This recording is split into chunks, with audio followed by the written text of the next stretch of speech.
Muchas gracias a todas vosotras por estar hoy aquí. Y la verdad es que me hace especial ilusión este público tan selecto y tan entusiasta. Yo os voy a hablar de mi tema preferido. Cuando la gente me dice que yo soy conferencista o conferenciante, como decimos en España, me entra un poco de vértigo, porque la realidad es que yo no me considero así. Yo me considero alguien que comparte lo que yo considero que ayuda a ser más feliz en la vida. Soy una persona que comparte. Yo me dedico a trabajar las emociones. Yo en mi consulta me he empezado a dar cuenta que aprendiendo a gestionar nuestras emociones podemos ser mucho más felices. Y he ido un poco más allá y he visto que aprendiendo a gestionar nuestras emociones tenemos menos enfermedades y nos encontramos mejor. Actualmente, desde hace un par de semanas, incluso he comenzado un proyecto de este tema relacionado con el cáncer. Por tanto, ¿por qué una psiquiatra? Porque una psiquiatra vende felicidad. Yo tengo la mejor profesión que existe. Cuando yo era pequeña, un día, según me cuenta mi madre, yo tenía 6 años, mi madre trabaja en banca y mi padre es psiquiatra. Y yo siempre decía que quería dedicarme a lo que mi madre hacía. Mi madre me llevó a su oficina y me dejó hablando con un cliente suyo, que yo estaba sentada en una mesa mientras ella se iba a hacer un recado, y le dijo al cliente: explícale a mi hija de manera sencilla a qué nos dedicamos nosotros en la banca. Según cuenta mi madre, ella llegó media hora más tarde y yo le estaba diciendo a este señor: le veo triste, ¿a usted le pasa algo? ¿Está mal con su mujer? ¿Sus hijos no se portan bien? Mi madre me dijo: dedícate a lo de tu padre. Desde los 6 años supe que lo mío era la psiquiatría, a pesar de que mis compañeras de clase me decían que eso era cuidar a los locos. Pero yo sabía que mi padre era un hombre que hacía mucho bien y ahí empecé. Yo he cambiado el rumbo de la psiquiatría actual porque me voy un punto más allá. Yo utilizo pastillas, medicación de vez en cuando, pero yo trabajo las emociones, trabajo los traumas, voy al interior del ser humano hasta conseguir desmontar ese nudo que nos bloquea y nos impide ser felices. Esto que veis aquí es un cromosoma, todos sabéis lo que es un cromosoma, tenemos en todos los núcleos de las células de nuestro organismo, tenemos nuestros cromosomas y luego tenemos el cromosoma X y el cromosoma Y. Y esta parte de la punta de la esquina, lo que está en verde, se denomina telómero. Los telómeros, y le dieron el premio Nobel a Elizabeth Blackburn hace unos años por este tema, lo que hacen es que miden, uno cuando lo mide sabe la edad biológica del ser humano. La gente enferma, la gente con cáncer, la gente estresada, tiene el telómero más corto, mientras que la gente que está sana tiene el telómero más largo. Voy a ir un punto más allá. Como decían al presentarme, yo trabajé en Camboya sacando niñas de la prostitución infantil. Las niñas violadas o los niños que tienen traumas infantiles, bullying, problemas, la infancia, separación traumática de los padres, tienen los telómeros más cortos desde pequeños. Si yo tomo al azar 2 personas de 50 años, misma edad, el que tenga el telómero más largo será aquel que tenga una mejor salud. 2 buenas noticias con respecto a esto. Lo primero de todo es que el optimismo y la ilusión alargan los telómeros. Por lo tanto, la felicidad y el optimismo es una garantía de salud para la vida. Hoy en día se ha demostrado que las personas que son capaces de mirar la vida desde un punto de vista más optimista, porque la felicidad no es lo que nos pasa, sino cómo interpretamos lo que nos pasa. Y si esa interpretación es optimista y es alegre, cambiamos nuestros genes. Esto es el nuevo concepto que se denomina epigenética, es decir, nuestras experiencias, nuestra manera de enfrentarnos a la vida cambia nuestros genes. Las personas con hipertensión, diabetes, cáncer, Alzheimer, Parkinson van teniendo cada vez los telómeros más cortos. Es una garantía de salud. Hablar de felicidad es hablar del sentido que le damos a la vida. Lo que más me gusta es hablar de la felicidad porque todos aquí hemos venido porque queremos ser felices. No conozco a nadie que me diga: no, a mí no me importa ser un tío infeliz. Ese sí que está de tratamiento psiquiátrico fuerte. Porque en esta vida todos queremos ser felices. ¿Y qué es la felicidad? La felicidad no es hacer lo que uno quiere, sino querer lo que uno hace. La felicidad, cuando hablamos de felicidad, hablamos del sentido de la vida. Hablamos de una vida lograda. La felicidad no se da en la posada, como decía Cervantes, sino al borde del camino. Es una manera de vivir. No es solo yo quiero ser feliz, es cómo yo decido cada día aceptar las circunstancias que me rodean. La felicidad no es lo mismo que el bienestar. Hace unos años hicieron un estudio en Estados Unidos y quisieron describir exactamente qué era la felicidad. Y vieron que la felicidad tenía que ver con el bienestar, pero no. Porque el bienestar es más subjetivo, el bienestar colma los sentidos, mientras que la felicidad colma el corazón. Es distinto. El bienestar, la seguridad, la comodidad, pero eso no es felicidad. Nosotros entendemos muchas veces la felicidad cuando no la tenemos, ante la muerte, ante el sufrimiento, ante el dolor. Ahí entendemos y decimos, ahora no soy feliz, en este momento lo entiendo. ¿Y cuál es el único antídoto real que existe para el sufrimiento? Solo hay uno, el amor. El amor a un ideal, decía Confucio, en las ideas se tiene, en los ideales, en las creencias se está. ¿Cuántas vidas ejemplares de personas leemos? Tomás Moro, políticos, personajes, santos, que gracias a sus ideales y a sus creencias fueron felices, a pesar de que las circunstancias eran duras. El amor a un ideal, el amor a una persona, el amor, la gran causa de nuestra vida, a la que no le voy a dedicar ni un minuto más, pero en el fondo de cada persona existen tesoros escondidos que solo el amor revela. El estar enamorado de alguien nos cambia el panorama vital. Y la tercera cosa que le quiero dedicar un poco más de tiempo, el amor a un recuerdo. No sé si alguna de vosotras ha leído el libro de Viktor Frankl, El hombre en busca de sentido, pero es un libro que recomiendo. Viktor Frankl, médico, psiquiatra, judío, que acaba en un campo de concentración en Auschwitz, y él empieza a darse cuenta que hay gente que se muere todos los días y otros que no mueren. Y empieza a investigar en el campo de concentración por qué hay algunos que no mueren. Y descubre que aquellos que tienen un sentido de su vida, un recuerdo de alguien o de algo del pasado, y se levantan pensando en ese recuerdo, esos son más felices y no mueren. En cambio, los que no tienen ningún recuerdo, los que no se agarran a nada del pasado, mueren.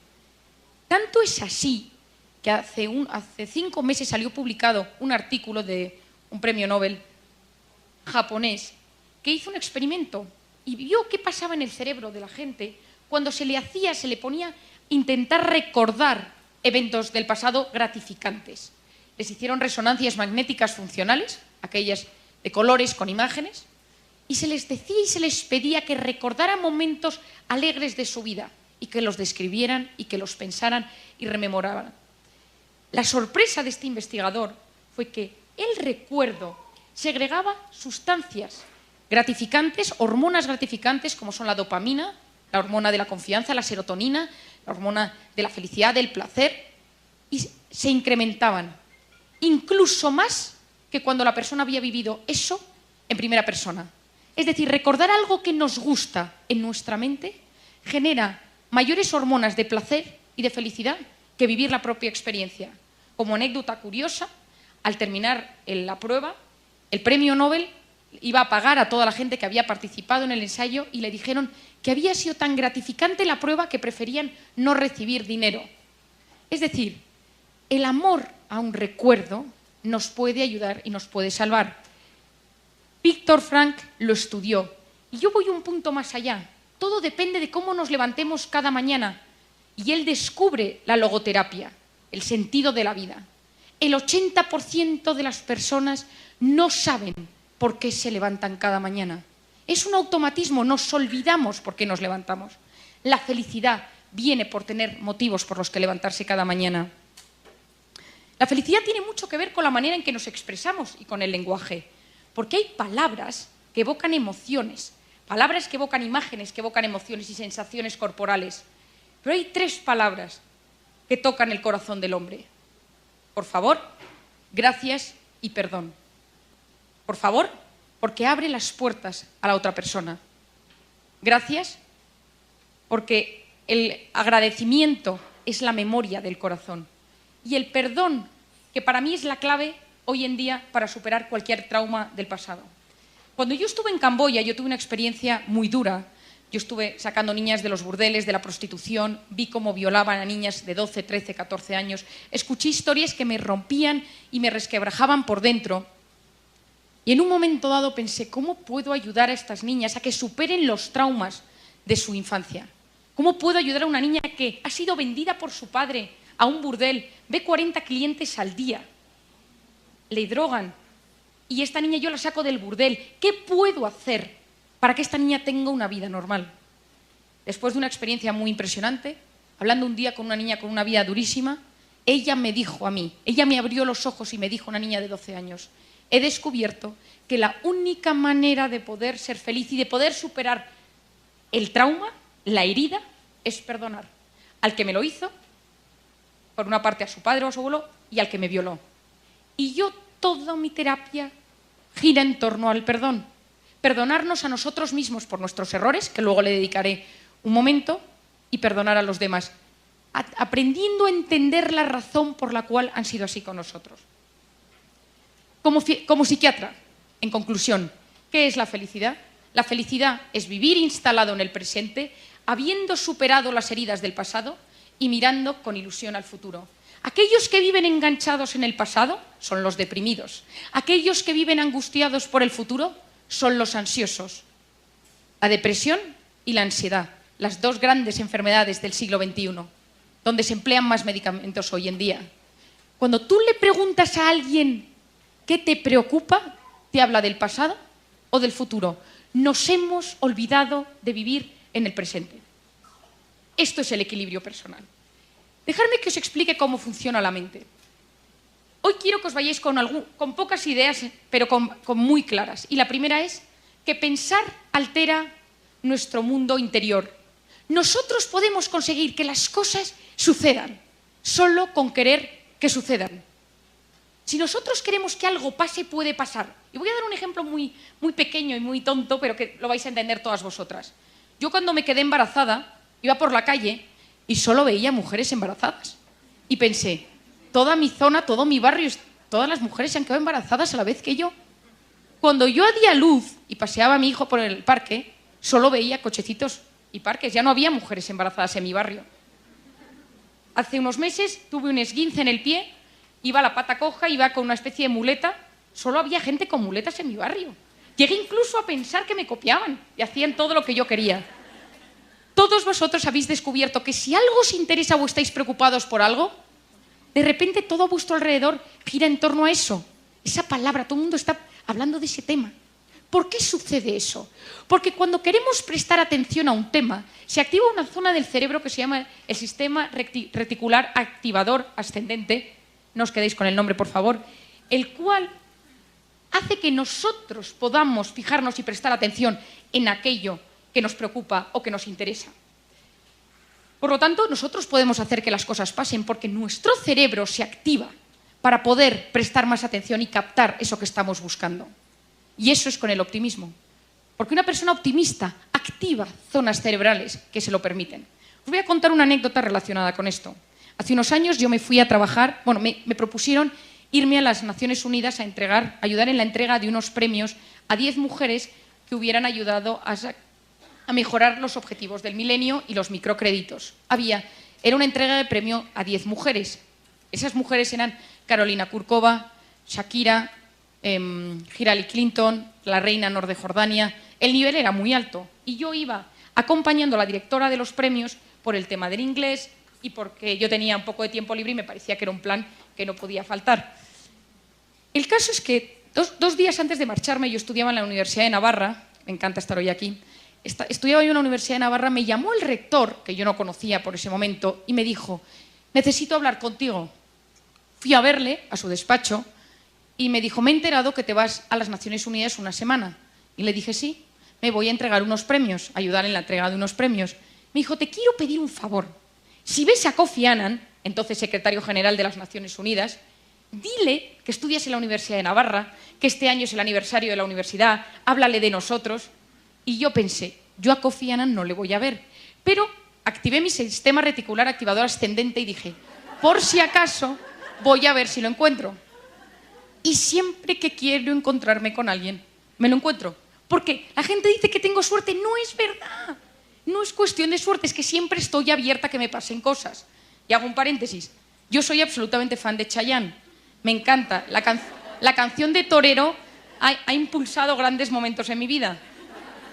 Y ayer estaba en el hotel en el DF, estaba desayunando con alguien y me dice, oye, por cierto, ¿sabes que está Chayanne allí? Digo, es que claro, es que no podía ser de otra forma.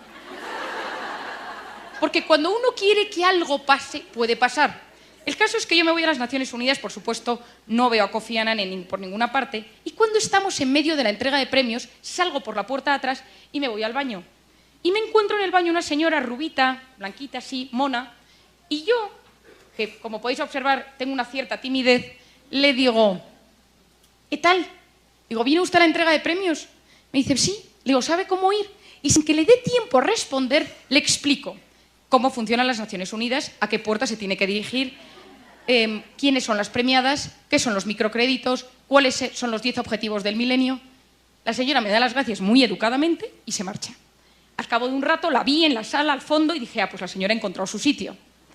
Yo volví a España, no me había encontrado con Kofi Annan, y cuando yo volví en el avión, estaba yo sentada en turista y la directora del programa iba en business y yo tenía que entregarle unos papeles y le dije a la azafata, ¿le importa que me adelante un momento a entregarle estos papeles? Sí, no se preocupe. Voy hacia adelante, le entrego los papeles y cuando vuelvo por el pasillo, veo sentada en el pasillo a la señora rubia del baño. Y le digo, no me lo puedo creer, tampoco es que Nueva York sea tan pequeño. Digo, ¿do you remember me? ¿Se acuerda usted de mí? Sonríe, agarra la mano de la persona que tiene al lado y le dice, esta es la chica que me explicó cómo funcionan las Naciones Unidas. Era la esposa de Kofi Annan. Yo no sabía que Kofi Annan estaba casada con una mujer rubia blanca. No lo sabía. Le dije, Mr. Kofi Annan, mi nombre es Marian Rojas, estudio en la Universidad de Navarra. Cuando volví a España, llamé al rector y le dije, mensaje entregado. Si uno quiere que las cosas pasen, pueden pasar. Y esto es una de las ideas más importantes con las que quiero que os quedéis hoy. Ahora os voy a hablar de una hormona que a partir de hoy va a ser vuestra mejor amiga. En todas vuestras conversaciones vais a hablar de ella, que se llama el cortisol. Si ahora entra el bedel y dice ¡fuego!, todas nos levantamos y salimos corriendo a la puerta porque tenemos una hormona que es la hormona del estrés y la supervivencia que se llama el cortisol. Si no tuviéramos cortisol, nos quedaríamos sentadas y diríamos ¡ay! Pues vamos a ver cómo se quema el edificio, qué interesante. Por lo tanto, a pesar de que os voy a hablar de cosas muy negativas de esta hormona, es fundamental para la supervivencia. Es la famosa hormona que si uno se encuentra con un león delante, uno puede salir corriendo gracias a esta hormona. ¿Qué pasa? Que salimos fuera, nos dicen que hay fuego, estamos fuera y nos dicen, no, ha sido una falsa alarma, es que está estropeado el sistema de alarmas. Y nos volvemos a sentar 10 minutos después, todas en el mismo sitio, y yo sigo con mi conferencia. Ninguna se sienta de la misma forma. Todo el mundo está como inquieto. Uno tiene como una sensación rara. Nadie puede olvidarse que ha salido corriendo por un posible fuego. ¿Por qué? Porque la hormona del cortisol tarda entre 6 y 8 horas en bajar y volver a sus niveles normales. Es decir, el pico es muy rápido, la bajada es lenta. Si uno va conduciendo, manejando por estas calles tan apasionantes y sin tráfico de Guadalajara, y uno tiene un frenazo, aunque no se dé con el coche de delante, uno tiene una sensación, una opresión y dice, ¡ay! Me ha pasado algo, ¿no? Imaginaros que seguís aquí sentadas y entonces uno empieza a pensar, ¿y si en verdad no está estropeada la alarma? ¿Y sí que hay un incendio y se ha equivocado el bedel? Estamos aquí, ¿cómo voy a salir yo? Porque estoy en medio. Entonces tendría que levantarme y empieza a agobiarse y a pensar qué pasaría. Se produce solo con pensarlo el mismo pico de cortisol. Imaginaros que volvéis aquí 3 meses después a otra conferencia. La persona que ha estado así de agobiada dice, no, yo me voy a poner cerca de la puerta porque yo no me fío. Pero en ese momento alguien le dice, no, siéntate conmigo. Le sienta delante y se pasa toda la conferencia pensando, ¿y si hay un fuego? Se produce el mismo pico de cortisol. Es decir, solo con pensar en negativo nuestro cuerpo sufre exactamente como si eso estuviera sucediendo. Hace unos meses hice un experimento y se puso a voluntarios en una resonancia magnética funcional. Se les puso y se les dijo, imaginaros que os llaman para deciros ahora mismo que tu padre ha tenido un infarto. Imagínatelo. Y se les hacía pensar e imaginarse cómo vivirían. Y se vio que se producía un pico de cortisol en sangre fortísimo. 2 semanas después se hizo el mismo experimento y se les dijo: imaginaros que os llaman para deciros que habéis ganado 20 millones de dólares y no tenéis que pagar impuestos. Y en ese momento se vio que solo con imaginarse lo positivo se elevaban las hormonas de la dopamina y serotonina. ¿Qué pasa cuando el cortisol está elevado constantemente? Porque estamos constantemente preocupados. No olvidemos que el 90% de las cosas que nos preocupan nunca, jamás suceden. Vivimos constantemente preocupados por cosas que no van a pasar, pero nuestro cuerpo está sufriendo como si esas cosas estuvieran sucediendo. ¿Qué pasa cuando el cortisol está elevado durante mucho tiempo por estrés, por preocupación, por tensión, porque tenemos un marido que no nos trata bien, porque tenemos una suegra terrible, porque nuestro hijo nos da problemas, porque tenemos algún tema económico que nos acucia? ¿Qué es lo que pasa con el cortisol? Que se eleva de manera crónica y produce 2 efectos, uno a nivel físico y otro a nivel psicológico. A nivel físico, desde la punta de la cabeza a la punta del pie, pérdida de pelo, tiembla el ojo, problemas para tragar, como la sensación de tener una bola aquí, problemas intestinales, colon irritable, infecciones de repetición, artritis, fibromialgia, migrañas, parestesias, es decir, que las manos o los pies uno tiene sensación de que se duermen, incluso taquicardias, sensación de que falta el aire. Eso son los síntomas físicos. Y los síntomas psicológicos son un cambio en los patrones de sueño. Uno dice: yo llevo un tiempo que no descanso bien, no estoy bien, me acuesto pero mi cabeza no consigue parar la cabeza. O al revés, me levanto por las mañanas pero la sensación es de no haber descansado. O me levanto muchas veces por la noche y me despierto varias veces. Otro síntoma es fallos de memoria. Nosotros tenemos una zona en nuestro cerebro que se denomina el hipocampo, que es la zona de memoria y de retención de datos a corto plazo. El hipocampo, en su membrana, tiene muchos receptores de cortisol. Cuando uno está muy estresado y muy tenso, empieza a notar fallos de memoria. ¿Cuánta gente veo en mi consulta de 40 años que viene y dice: doctora, vengo por un inicio de Alzheimer? Eso no es Alzheimer, es estrés, tensión y hipocampo bloqueado por hormonas del cortisol. ¿Qué más sucede? Irritabilidad. El cortisol está muy encargado de la irritabilidad, esa sensación que tenemos de vez en cuando de que estamos enfadados con el mundo. Y de manera crónica, cuando esto sucede de manera crónica y el cortisol está constantemente elevado por estados de estrés crónico, uno llega a la depresión. Hay estados depresivos que tienen que ver con la ansiedad. Gente que dice: yo llevo 20 años tratada con antidepresivos, cuidado, que eso no es una depresión. Gente que dice: no respondo a antidepresivos, tengo una depresión, cuidado, que puede ser estados de estrés crónico y hay que tratar con otro tipo de medicación. ¿Cuáles son las maneras de librarnos del cortisol tóxico que tenemos en nuestro organismo? 5 consejos. El primero es hacer ejercicio. ¿Cuánta gente no puede ir a dormir? Y esto pasa seguro que con alguno de vuestros hijos o maridos, que salen muy estresados del trabajo y si no van a correr, si no van al gimnasio, si no hacen algo de ejercicio, no consiguen dormir. En España, en la calle Serrano, que están todos los bancos y los bufetes de abogados, hay un gimnasio que está ocupado desde las 8 hasta las 11 de la noche, lleno de ejecutivos, banqueros, abogados, etc. ¿Por qué? Porque el cortisol, cuando uno hace ejercicio, se elimina a través del hígado. Y por eso esa sensación, cuando uno ha hecho un día ejercicio, ha ido a correr, ha jugado un partido de tenis, ha nadado, que uno dice: ¿por qué me encuentro tan bien? Porque hemos eliminado mucho tóxico dentro de nuestro organismo a la vez que se generan endorfinas. El segundo consejo es detectar quién cerca de nosotros es una persona tóxica. Todos tenemos a alguien cerca de nosotros que es tóxico. ¿Y qué es una persona tóxica? Esa persona que cuando nosotros llevamos 10 minutos con ella, nos ha enfadado, nos ha cambiado el ánimo, tenemos ganas de pegar a alguien, nos ha vaciado la batería de nuestro organismo. Hay gente que tiene esa fuerza. Lo malo es cuando es nuestro marido, porque lo tenemos todo el día ahí. Si es una persona a la que vemos una vez al año, no hay problema, porque la gente que ves una vez al año, pues más o menos la controlas. Pero ¿qué pasa cuando tienes una persona tóxica con la que vives todos los días? Esa gente tiene la capacidad de deshacerte, de desestabilizar tu día con una frase, una mirada. Y lo más importante es decir: ¿quiénes son las personas tóxicas de mi vida? Porque cuando uno sabe quiénes son las personas tóxicas, uno puede trabajar con ello. ¿Cómo se lidia con una persona tóxica? Yo siempre digo que hay dos cosas. La primera es decir, ¿es un tóxico universal? Es decir, ¿todo el mundo le ve tóxico? ¿Todo el mundo piensa lo mismo de él?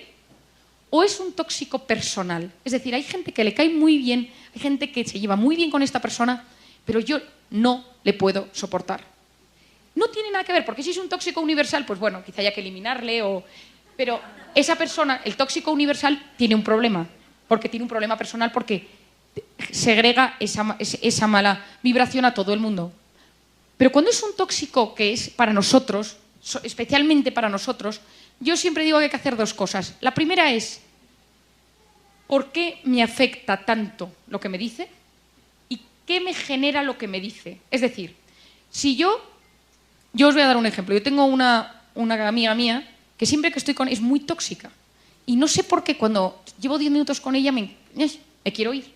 Y eso que yo manejo muy bien estas situaciones, pero tiene algo. Entonces el otro día empecé a analizarlo y dije, la primera cosa que pasa es que ella cuando está conmigo no, me ignora, no me habla, dice cosas que saben que me pueden herir, pero sin mirarme diciéndoselo a otro. Es decir, tengo motivos para saber que es una persona tóxica en mi vida, pero a mí esa persona consigue hacerme muy vulnerable, porque durante el tiempo que estoy con ella me quedo muy triste y me quedo muy apagada. Entonces yo dije, ¿por qué hace ella esto conmigo? ¿Y por qué esto me afecta a mí? ¿Por qué lo hace conmigo? Me di cuenta que ella se sentía insegura conmigo, entonces me atacaba de manera indirecta. Y por otra parte, a mí ella, en público, me hace sentir vulnerable porque ataca mis puntos débiles. Entonces hice dos cosas. La primera fue que cuando yo la veía, yo me acercaba a ella y le decía algo muy positivo, qué mona te veo, me encanta tu chaqueta, cosas que pudieran gustarle, o sea, que bloqueaba su ataque. Y por otra parte, yo me puse un impermeable psicológico. Y cuando yo estaba con ella, yo estaba como en una especie de burbuja en la cual sus palabras resbalaban por fuera. Y funcionan. Por otra parte, al igual que hablo de las personas tóxicas, tenemos que detectar quiénes son las personas vitamina, que son aquellas que con estar con ellas 10 minutos, un día que estamos tristes, preocupados, angustiados, sabemos que tienen la capacidad de devolvernos la salud, la vida y la alegría. Y tenerlas detectadas porque existen en nuestras vidas. Y hay momentos y etapas en las que estamos mal y decimos, es que llamaría a esta prima mía que me cae tan bien, pero no la quiero molestar. Perdona, pero una persona vitamina está hecha para esto, para que te ayude en los momentos que lo necesitas. El tercer consejo son los pensamientos positivos. Cuando yo os hablo del cortisol, os hablo de que la ira, el nihilismo, la desesperanza, la tristeza, cuando estas existen se segrega cortisol y disminuye el riego sanguíneo en la corteza prefrontal izquierda del cerebro, que es la zona encargada de la toma de decisiones y la planificación. Cuando uno está enfadado, tiene menos sangre en la zona donde puede tomar decisiones. Cuando uno utiliza los pensamientos positivos, los mensajes cognitivos positivos, y dice, lo voy a conseguir, esto lo soluciono, se produce un aumento del riego sanguíneo en esa zona. Es decir, solo con pensar que las cosas nos pueden salir bien, alteramos nuestro cerebro. Tanto es así que hoy se ha visto que la gente que tiene curiosidad, ilusión, optimismo, se produce una neurogénesis de neuronas, es decir, lo que toda la vida habíamos estudiado, al menos yo en medicina, que las neuronas cuando morían para siempre, se ha descubierto en los últimos años que no es cierto. Podemos regenerar neuronas. Y una de las maneras de regenerar neuronas es a través del optimismo. Porque se ha observado que la gente que se levanta por la mañana con optimismo, con ilusión, al cabo de 2-3 semanas se produce un movimiento de neuronas de diferentes zonas de la corteza cerebral hacia el hipocampo y tenemos nuevas neuronas en la zona de memoria de aprendizaje. El optimismo cambia nuestras neuronas, modifica zonas cerebrales. El cuarto consejo es la meditación. Cuando yo hablo de la meditación, cuando yo empecé a estudiar todo este tema, estuve en Londres trabajando con un investigador que había publicado muchas cosas relacionadas con mindfulness. No sé si alguno ha ido a hablar de esto. Mindfulness es una técnica muy parecida al yoga, parecida a la oración, que tiene una tradición oriental, en la cual uno presta atención a cómo se siente físicamente mientras respira, con una característica principal. 2. Una atención plena a cómo uno se siente físicamente y uno se va fijando y uno se fija dónde se van los pensamientos y los vuelve a traer. Y por otra parte, con una sensación de abandono. Es decir, yo no puedo controlarlo todo, por lo tanto me abandono. Esto viene de la cultura oriental. A todos los psiquiatras de casi todos los hospitales de España nos han formado en mindfulness y en muchas empresas, en muchos hospitales, todas las mañanas antes de empezar a trabajar hay una sesión de 10 minutos de esto. En Estados Unidos está por todas partes. Cuando yo hablé con el investigador con el que yo trabajaba, el profesor Andrea Danese, yo le pregunté, ¿la oración de los cristianos, de los católicos, sirve? Y me dijo él, sí, siempre y cuando esté el centro de esa meditación sea el abandono. A mí me resulta mucho más fácil abandonarme en Dios que abandonarme en la nada. Pero en los asiáticos se abandonan en la nada y les va muy bien. En Estados Unidos se ha investigado esto hasta tal punto que hay varios investigadores que se han ido a los conventos y a los monasterios donde no existe el cáncer, el Parkinson, el Alzheimer, la hipertensión, la diabetes en los conventos de clausura. Y han estudiado qué pasa allí. La alimentación, tampoco es que coman tan bien. Yo conozco muy bien un convento de clausura, tampoco es que coman tan bien. Tampoco es que las condiciones meteorológicas sean las mejores, porque el convento que yo conozco ni tiene calefacción y hace muchísimo frío. ¿Qué es lo que hace que las monjas y los monjes no tengan cáncer en sus monasterios? Una de las hipótesis que se está barajando es la meditación.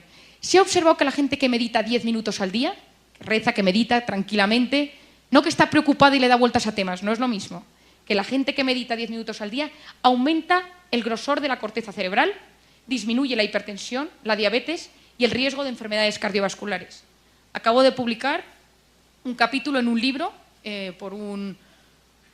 hecho por un investigador español muy importante, en el cual él habla de todos los factores de riesgo de las enfermedades cardiovasculares y yo hablo del anti-aging mental y cardiovascular.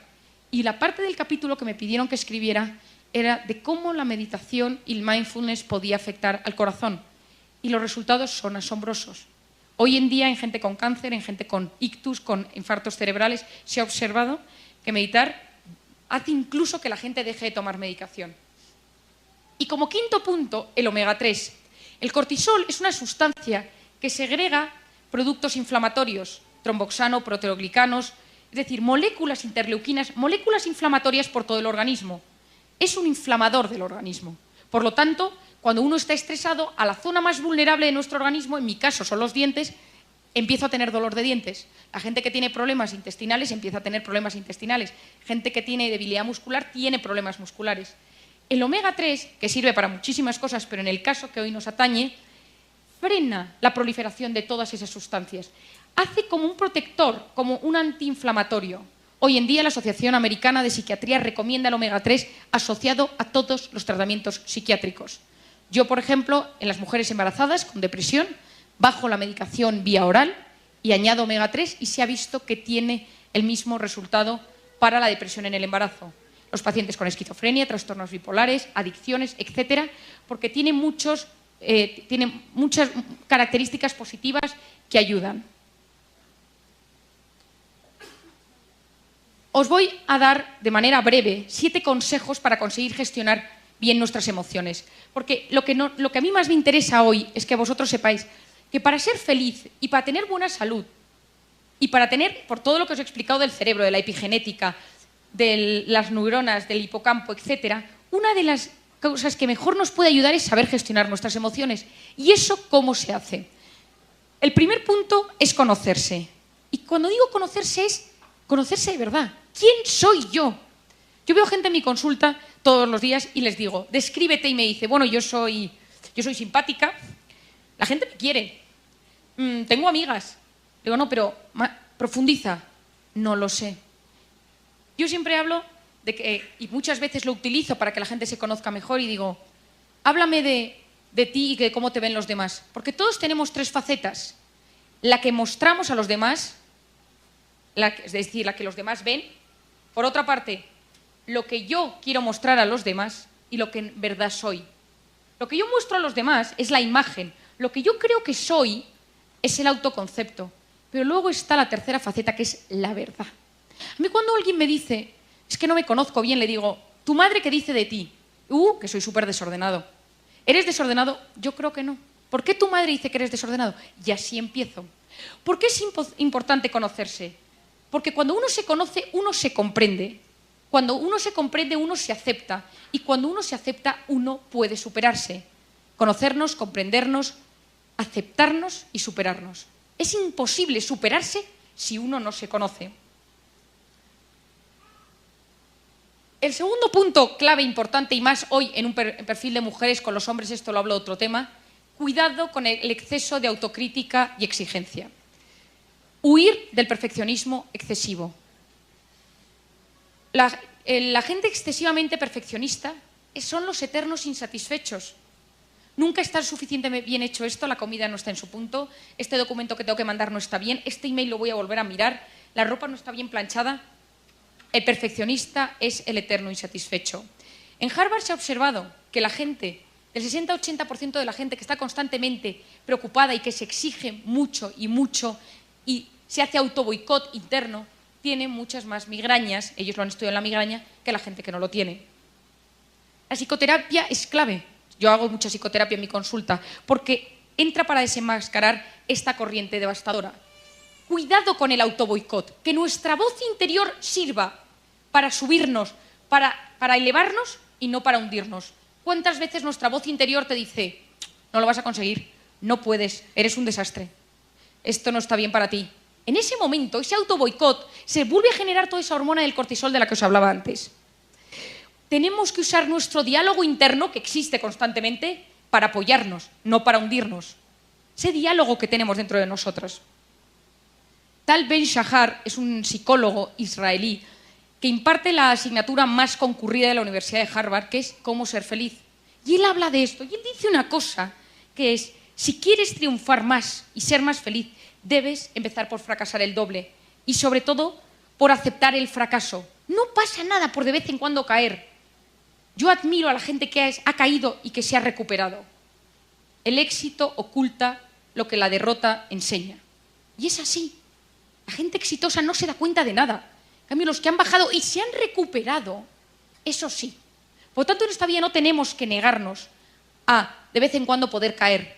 Evitar ser perfectos a todas horas porque no existe el perfecto. Y toda la gente perfeccionista está intoxicada por cortisol porque está constantemente preocupada. Y ya como sabemos de hace unos minutos, los preocupados son gente mucho más amargada. De hecho, los preocupados van siempre juntos. Los amargados van de la mano. En cambio, la gente feliz se ilusiona uno con otro. 3. Fijarnos metas y objetivos. Necesitamos saber qué queremos hacer con nuestras vidas. ¿Cuál es mi meta? ¿Cuál es mi objetivo? Yo siempre digo, echa tu mente al aire. Piensa en alto, piensa en grande, actúa en pequeño. Piensa en grande, actúa en pequeño. Cuando yo era pequeña, yo tengo un hermano que falleció y para mí fue algo muy triste. Y mis padres me lo explicaron diciéndome, Marian, tu hermano está en el cielo. Y me explicaron que el cielo existía y que había muchos cuartos y que mi hermano estaba en un cuarto con un montón de juguetes. Y yo me quedé muy tranquila porque la explicación me sirvió. Mi abuelo era un gran fan de los Beatles y me ponía los Beatles siempre. Y un día estábamos escuchando los Beatles y yo ya hablaba inglés. Me puso la primera canción, que es Imagine There's No Heaven. Y yo dije, que es imagínate que no existiera el cielo. Y yo le dije a mi abuelo, ¿por qué los Beatles? ¿Por qué John Lennon puso que no existe el cielo cuando yo sé que existe el cielo porque mi hermano está ahí? Mi abuelo, sin despeinarse, me dijo, siempre que estáis en contra de algo de los Beatles, la culpa la tiene Yoko Ono. Yo en ese momento dije, el día que vea a Yoko Ono, meta, le diré lo que pienso. Porque yo a Yoko Ono se lo voy a decir. ¿Qué pasa? Que unos meses más tarde, unos años más tarde, estando el famoso Día de las Naciones Unidas que les contaba, estaba yo allí y de repente me llama la directora y me dice, oye, Marian, ¿dónde estás? Y le digo, en la puerta de las Naciones Unidas. Y me dice, está llegando Yoko Ono. Dice, ¿te importa atenderla tú y llevarla a la sala? No, por supuesto que la llevo yo. Me fui a la puerta, agarré a Yoko Ono, señora rara donde las haya, libro de psicopatología abierto, íbamos paseando por el pasillo que llevaba a la sala y le dije a esta señora, mire, yo tenía muchas ganas de hablar con usted desde hace 20 años, porque era mi meta. Yo le dije, yo soy fan, como todo el mundo le habrá dicho, de los Beatles, pero yo no entiendo por qué en la canción de Imagine dice que no hay cielo, cuando el cielo sí que existe. La señora me miró de arriba, abajo, izquierda, tal, y no me contestó. Yo insistí, ni media palabra. Al año siguiente volví a las Naciones Unidas y la directora del programa me llamó y me dijo, oye, Marian, ¿te importaría llamar a Yoko Ono para que vuelva este año? Dice, porque tú estuviste hablando con ella. Y digo, bueno, hablando con ella. Me dio el teléfono y la llamé. Y cuando la había llamado, le dije a la secretaria, mía, mi nombre es Marian Rojas, el año pasado estuve con Yoko Ono, querríamos volver a invitarla al evento. Y me dijo, déjeme un momento. Volvió a los 10 minutos, me llama y me dice, me pregunta la señora Yoko Ono si es usted la del cielo. Yo estaba feliz porque había conseguido mi meta. Pero hoy, hablando en serio, necesitamos metas. Y cuando la meta se consigue teniendo pequeños objetivos. Porque si yo quiero conseguir algo a largo plazo, lo que necesito son metas muy chiquitinas, objetivos muy chiquitines. Porque así va subiendo mi autoestima. Si yo quiero perder 20 kilos, no puedo decir quiero perder 20 kilos, tengo que decir, primera meta, primer objetivo, empezar a hacer ejercicio. Segundo, no comer chocolate. Tercero, es decir, al poner objetivos pequeños, y esto en la educación de nuestros hijos es clave, enseñarles a tener pequeños objetivos. El cuarto punto es trabajar la voluntad. Ah, la foto, por supuesto, por si nadie se lo creía. El cuarto punto es trabajar la voluntad. Hay un libro que os recomiendo, de mi padre, pero es que es muy bueno el libro, que se llama La conquista de la voluntad. Cómo conseguir lo que te has propuesto. Mi padre, en su libro de La conquista de la voluntad, que lo sacó hace 20 años, ya vendió varios millones de ejemplares, explica que una persona con voluntad llega más lejos que una persona inteligente.